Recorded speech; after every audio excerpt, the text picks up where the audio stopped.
Assalamualaikum warahmatullahi wabarakatuh. Perkenalkan, nama saya Muhammad Rizal Aditya dari Program Studi Sistem Informasi Fakultas Sains dan Teknologi Unisma Unpad. Di sini saya akan menjelaskan mengenai ujian tengah semester saya dengan mata kuliah Rekayasa Perangkat Lunak.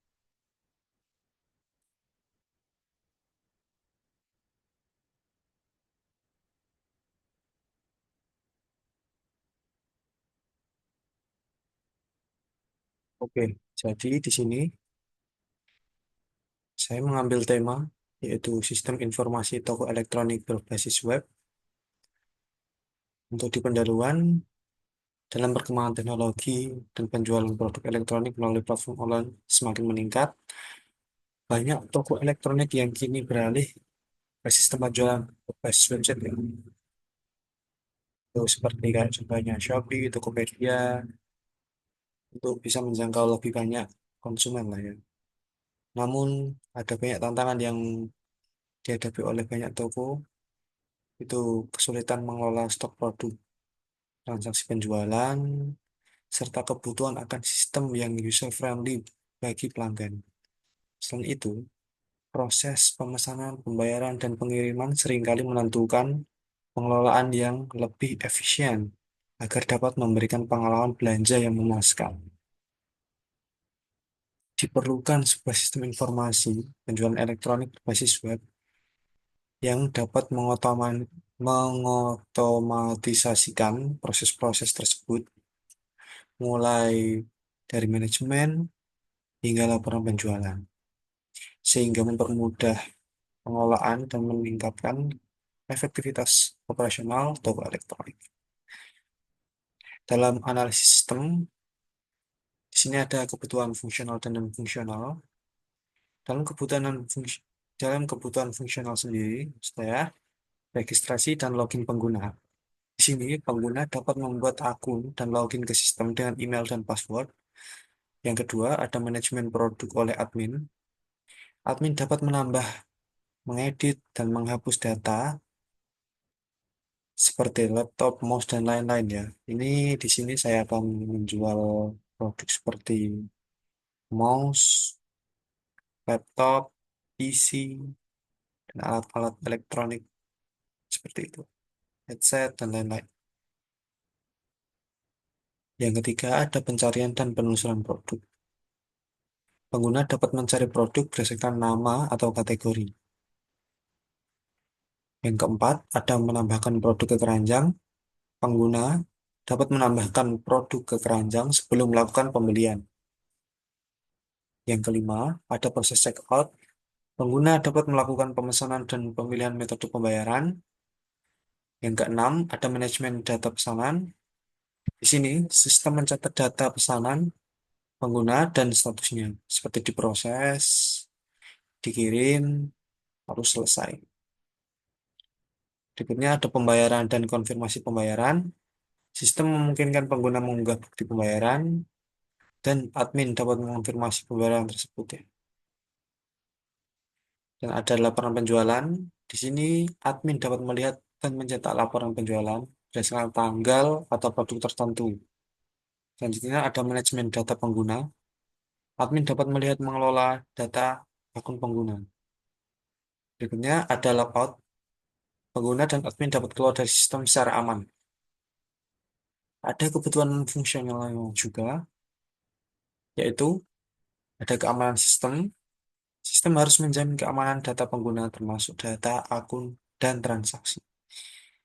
Jadi nanti di sini akan mengamankan segala akunnya. Jadi akun tidak akan bisa diakses oleh orang lain selain pemiliknya sendiri dan transaksi akan aman. Yang kedua ada kemudahan penggunaan atau usability. Antar muka pengguna harus mudah digunakan oleh pengguna awam sekalipun. Jadi eh, kayak tampilannya harus lebih menarik ya agar orang-orang itu dapat tarik. Ada kinerja atau performance. Sistem harus mampu merespon permintaan pengguna dalam waktu cepat, terutama saat mengakses katalog produk dan melakukan transaksi. Di sini sistem itu harus merespon dengan cepat, karena itu juga akan menjadi sebuah kelebihan. Kalau sistemnya cepat, nanti user akan pada senang ya, akan pada puas terhadap kinerja sistem tersebut. Berikutnya ada portabilitas. Sistem dapat mengakses melalui berbagai perangkat seperti komputer, tablet, dan smartphone. Jadi, sistem akan dapat diakses melalui platform manapun, yaitu di handphone, di laptop, di tablet, atau dimanapun. Berikutnya ada ketersediaan sistem atau availability. Sistem harus tersedia 24/7 agar pengguna dapat berbelanja kapan saja. Jadi, sistem akan aktif terus, tidak akan pernah mati 24/7 atau 24 jam per 7 hari. Selanjutnya ada pemeliharaan dan skalabilitas. Sistem dirancang agar mudah diperbarui atau dikembangkan sesuai kebutuhan di masa depan. Jadi kalau ada sesuatu masukan dari user, kita akan cepat untuk memperbaikinya, akan dan sistem itu akan mudah diperbarui dan dikembangkan untuk kepuasan para user. Selanjutnya ada desain sistem. Ini adalah gambaran arsitek sistem, yaitu user dan admin itu akan connect ke internet, dan internet dan user dan admin akan mengautentifikasi. Selama user dan admin connect ke internet, maka bisa melakukan autentifikasi pengguna atau yang disebut login atau register. Selanjutnya, setelah login atau register, akan masuk ke dalam websitenya tersendiri. Setelah masuk ke website, user atau admin akan melakukan aktivitas di dalam website tersebut dan akan disimpan di dalam database. Selanjutnya ada rancangan alur sistem. Untuk alur pengguna, pengguna akan mengakses website penjualan elektronik, mendaftar atau login langsung jika sudah mempunyai akun, menelusuri katalog produk, melihat detail produk, menambahkan produk ke keranjang, melihat isi keranjang, melanjutkan ke proses checkout, mengisi detail pengiriman, dan memilih metode pembayaran, menampilkan bukti pembayaran, melihat status pesanan seperti diproses, dikirim, dan selesai, logout dari sistem. Selanjutnya ada alur admin itu sendiri. Yang pertama ada login ke halaman admin. Jadi akan ada dua halaman, khusus admin dan juga khusus user. Dua, melihat dashboard admin, menambah, mengedit atau menghapus data produk. Yang empat, melihat daftar pesanan pelanggan. Yang kelima, melihat bukti pembayaran. Yang keenam, mengonfirmasi dan memperbarui status pesanan. Jadi, yang mengonfirmasi itu adalah admin, seperti diproses, dikirim, dan selesai ya. Melihat dan mencetak laporan penjualan. Dan yang terakhir ada logout. Selanjutnya ada model SDLC yang akan kita gunakan dalam sistem ini. Model SDLC System Development Life Cycle yang cocok digunakan untuk sistem informasi penjualan elektronik berbasis web ini adalah model waterfall. Apa sih model waterfall itu? Model waterfall sendiri adalah model pengembangan sistem yang bersifat linear dan berurutan, di mana setiap tahap diselesaikan terlebih dahulu sebelum melanjutkan ke tahap berikutnya. Jadi step by step ya, tidak langsung lompat-lompat, jadi step by step. Alasan mengapa saya memilih metode ini, itu karena yang pertama, kebutuhan sistem cukup jelas di awal dan tidak sering berubah. Produk seperti ini, seperti e-commerce standar, itu login, katalog, checkout, dan lain-lain. Dan dua, ada metode ini cocok untuk proyek pengembangan aplikasi berskala kecil hingga menengah seperti penjualan elektronik. Itu tidak terlalu besar ya proyeknya. Jadi akan lebih cocok dengan metode ini. Setiap tahap dapat terdokumentasi dengan baik, sehingga memudahkan dalam pelaporan akademik atau dokumentasi proyek. Di bertahap, jadi mudah untuk melakukan dokumentasinya dan untuk pelaporannya juga lebih mudah. Yang keempat, tim pengembang dapat lebih fokus menyelesaikan satu tahap sebelum berpindah ke tahap berikutnya. Seperti yang tadi saya katakan, step by step. Jadi tim pengembang akan fokus satu yang di depan dulu, nanti akan berpindah, berpindah, berpindah. Seperti itu. Selanjutnya ada perancangan basis data. Di sini dapat satu, dua, tiga, empat, lima, enam, tujuh, tujuh tabel ya. Di sini ada tujuh tabel. Yang pertama ada tabel user, di mana kolomnya sendiri itu ada ID user, nama, email, password, alamat, nomor telepon, dan juga role. Dengan tipe data ID user integer sebagai primary key, dan nama, varchar, email, varchar, password, varchar, alamat, teks, nomor telepon, varchar, role enum, dengan keterangan admin atau pelanggan. Jadi nanti setelah login, si user akan memasukkan sebuah data ya, yaitu admin atau pelanggan. Kalau dia login sebagai pelanggan, dia akan masuk ke halaman pelanggan, sedangkan ke admin, dia akan masuk ke halaman admin. Untuk tabel produk, ada ID produk sebagai primary key, nama produk, kategori, deskripsi, harga, stok, dan gambar.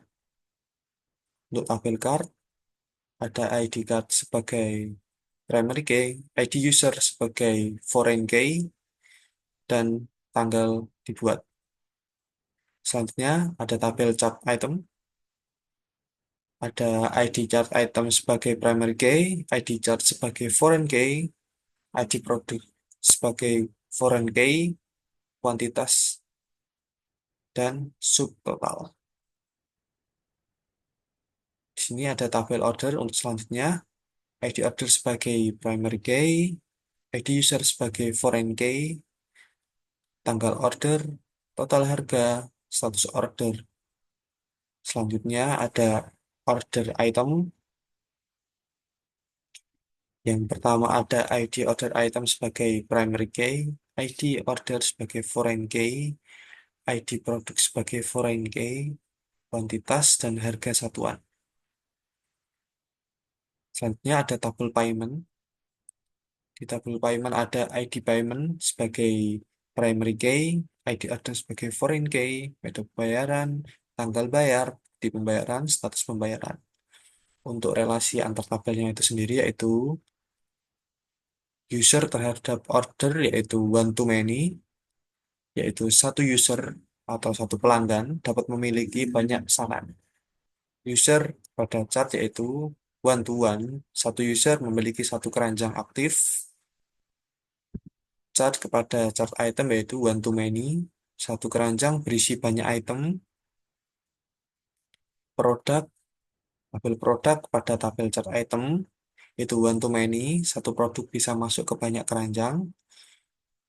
Tabel orders dengan tabel order item yaitu one to many, dengan satu order memiliki banyak item.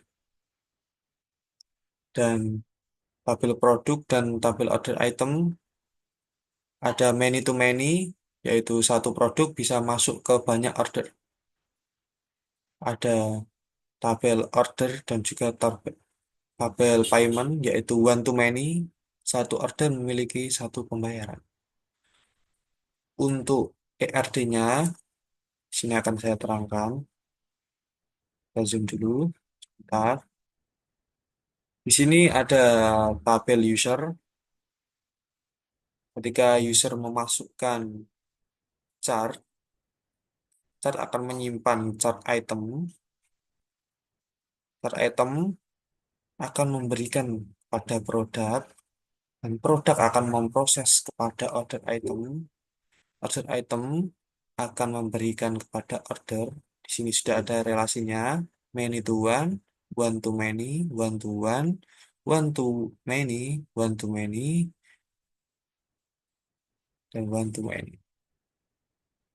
Ketika user membuat order atau seorang pelanggan membuat order, maka order akan memproses payment.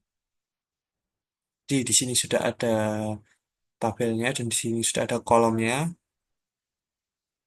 ID user, nama dan lain-lain, ID order, nama dan lain-lain.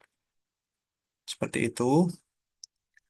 Selanjutnya ada desain logika program sederhana. Di sini saya ada flow chart user, yaitu dimulai dengan mulai, start, langsung. Terus input login atau register, dan ada keterangan jika berhasil login, jika tidak akan ada pesan error outputnya dan akan kembali lagi ke halaman login atau register. Jika iya, akan melalui proses jelajahi produk, user akan menjelajahi produk dan memasukkan produk ke keranjang, lalu melalui proses lihat keranjang, proses checkout, pilih metode pembayaran, lalu outputnya akan muncul bukti pembayaran, dan selesai. Itu alur dari user ya, jadi bukan dari admin. Untuk selanjutnya, ada flowcard admin atau alur untuk yang admin. Dimulai dari mulai, lalu login sebagai admin. Kenapa tidak register? Karena admin sendiri itu sudah memiliki sebuah akun ya. Jadi nggak perlu bikin untuk admin karena kami sendiri yang akan mengelola menjadi admin tersebut. Lalu ada decision di sini, yaitu jika tidak akan seperti yang user tadi, pelanggan, akan muncul pesan error jika password salah atau apa itu ya. Jadi akan kembali ke login, jika berhasil atau ya akan masuk ke proses kelola data produk. Selanjutnya, jika sudah mengelola data produk, akan dalam proses lihat data order, lalu dalam lalu proses verifikasi pembayaran, lalu update status pengiriman seperti yang sudah tadi saya jelaskan, yaitu admin akan memberikan info mengenai update status pengiriman seperti dikirim, diproses, dan selesai. Di sini setelah update status pengiriman selesai, lalu itu adalah flowcard admin atau alur versi admin. Mungkin itu saja yang dapat saya sampaikan. Jika ada salah kata mohon dimaafkan. Saya Muhammad Rizal Aditya dengan NIM 2212500470. Pamit undur diri. Assalamualaikum warahmatullahi wabarakatuh.